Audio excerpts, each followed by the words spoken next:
안녕하세요. 캐릭터 리뷰 채널 리플입니다. 오늘 소개 캐릭터는 조선민주주의 인민공화국의 최고 지도자이자 우리나라의 주적 김정은입니다.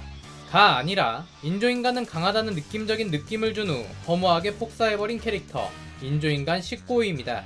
인조인간 19호는 병약해진 상태이긴 했지만 손오공을 위기로 몰아넣은 드래곤볼의 몇 안되는 캐릭터 중 하나죠. 그런 김정은을 닮은 오늘의 드래곤볼 캐릭터 인조인간 19호에 대해서 알아보도록 하죠. 먼저 인조인간 19호의 프로필부터 살펴보면 정확한 데이터는 아니지만 그의 원형 뿌리 모자까지 키로 가정했을 경우 약 187cm 정도의 키와 살집 있는 체형을 가지고 있습니다. 드래곤볼 팬들이라면 다 알고 계신 정보로 그를 만든 것은 전 레드리본군 소속이었던 닥터게로가 만든 인조인간 중 하나죠. 또한 닥터게로의 입장에서 봤을 때는 다른 인조인간과 달리 컨트롤이 가능하며 꽤 충성심이 높았던 인조인간이었기에 그가 나름 성공작이라고 인정한 인조인간이기도 했습니다.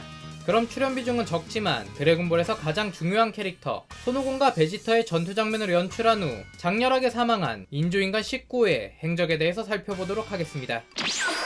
인조인간 19호의 초기 행적은 트랭크스의 미래 스포일러 이후 상대방의 기를 감지해서 전투력을 느꼈던 501행에게 당혹감을 안겨주며 등장합니다. 기를 느끼지 못하니 위치 파악을 하기 어려워 결국 501행은 흩어져서 찾기 시작하죠. 그리고 항상 이 역할은 야무치가 하지만 재수없게도 가장 먼저 발견했다는 이유만으로 인조인간 20호의 희생양이 됩니다. 이때 야무치가 죽어가는 것을 느낀 501행은 마치 드래곤볼을 찾아주는 드래곤 레이더를 사용하듯 야무치를 이용해 인조인간 19호와 20호를 찾아내죠. 이후 502 인조인간들에게 일기토를 신청하고 인조인간 19호와 20호는 이 일기토 신청을 받아들이며 대전 장소를 변경하기 위해 이동합니다. 하지만 이 시점에서 트랭크스가 예견했던 502의 심장병 증상이 시작되며 502는 호흡이 힘들어 보이는 증상을 보이기 시작하죠. 참고로 이 당시 닥터게로의 전투 데이터는 지구를 습격할 당시의 베지터와의 전투가 마지막이었기에 502의 초사이언 형태를 알지 못했고 502는 프리저와의 전투에서 습득한 초사이언 형태로 변신합니다.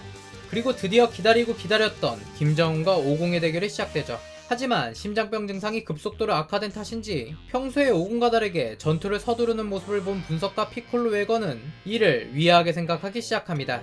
그리고 여기서 심장병 증상과 502의 치명적인 실수가 겹치면서 502는 19호에게 허무하게 패배해버리죠.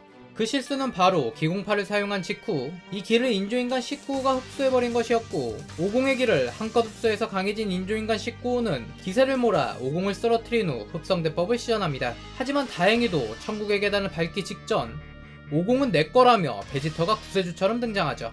이 시점부터 인조인간 19호의 일기토 서막 2부가 열린과 동시에 프리저에게 당했던 한을 풀듯 베지터의 무자비한 공격이 이어지기 시작합니다. 502를 이긴 직후였기에 인조인간 19호 역시 자본과 마찬가지로 베지터를 얕봤지만 이는 단순히 502 심장병을 앓고 있었기 때문이었고 애초에 초사이언이 된 베지터에게는 상대가 되지 않았죠. 베지터는 심지어 코피를 흘리는 19호에게 그건 피냐 기름이냐라며 조롱하기까지 하는 모습을 보입니다. 마지막 발악으로 베지터의 양팔을 잡으며 흡성대법을 시전하지만 오히려 베지터는 절대 놓지 말라며 19호의 양팔을 아예 뽑아버립니다.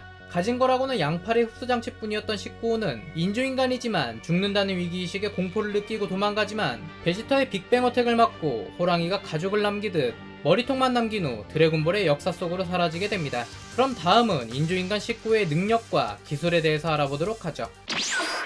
인조인간 19호의 대표적인 능력이자 기술은 에너지 드레인이라 불리는 흡성대법이 있습니다. 손바닥에 붙어있는 원형의 붉은색 장치를 통해서 상대방을 잡았을 때 혹은 상대방이 기공파를 흡수할 수 있는 기술이죠. 게다가 이렇게 흡수한 에너지를 온전히 자신의 힘으로 사용할 수 있다는 장점까지 있기에 단순히 이론적으로만 보면 꽤 괜찮은 기술이자 능력이기도 합니다. 하지만 생각만큼 힘을 흡수하기가 쉽지 않은 게 사실이고 또 오히려 기술이자 능력이 위지하는 경향이 큰 만큼 항시 리스크를 안고 가야 하는 상황이 나오게 되죠. 참고로 네이버 웹툰 고수에서도 가오복이라는 캐릭터가 상대방의 기를 흡수하는 흡성대법을 사용하는 캐릭터로 등장합니다. 그 외 그나마 기억에 남는 인조인간 19호의 기술은 명중률이 심히 떨어졌던 아이빔 정도가 있겠네요. 마지막으로 인조인간 19호의 여담에 대해서 알아보고 오늘 비주류 캐릭터 영상도 마무리 짓도록 하겠습니다. 첫 번째 여담은 인조인간 19호의 모델에 대한 것입니다. 이 부분은 드래곤볼 풀컬러판 코믹스가 나오면서 인조인간 16호에 대한 이야기와 함께 다뤄진 내용이죠. 일단은 인조인간 16호가 닥터게로의 죽은 아들을 모델로 했다면 인조인간 19호는 자세한 에피소드는 없지만 닥터게로가 전리품으로 챙겨온 적기지의 사령실에 있던 인형을 모델로 만들었다고 하네요. 난 또 뭐 다른 모델이 있는 줄 두 번째 야담은 인조인간 19와 20호는 원래 드래곤볼 인조인간 에피소드의 메인 빌런이었다는 점입니다. 하지만 다소 프리저 편에 비해서 임팩트가 확 내려간 캐릭터 외형 설정 탓인지 토리야마에게 인조인간 빌런을 다시 기획하라고 편집부에서 압박을 넣었다고 하네요. 그렇게 해서 탄생한 것이 인조인간 17호와 18호죠. 뭐 확실히 노인과 뚱보보다는 미남미녀 캐릭터가 돈이 되는 것은 분명하고, 특히 인조인간 18호는 많은 남자 독자들에게 사랑받는 캐릭터이기도 하니 어떻게 보면 편집부의 만행이 토리야마에게는 오히려 기회로 찾아온 게 아닐까 싶네요. 오늘은 북한에 거주할 것 같이 생긴 드래곤볼의 캐릭터 인조인간 19호에 대해서 알아보았습니다. 심장병에 걸리긴 했지만 손오공을 위기에 처하게 했던 점, 그리고 초사이어인 베지터의 첫 희생양이라는 점에서 나름 생긴 것에 비해 비중 있던 캐릭터가 아닐까 생각됩니다.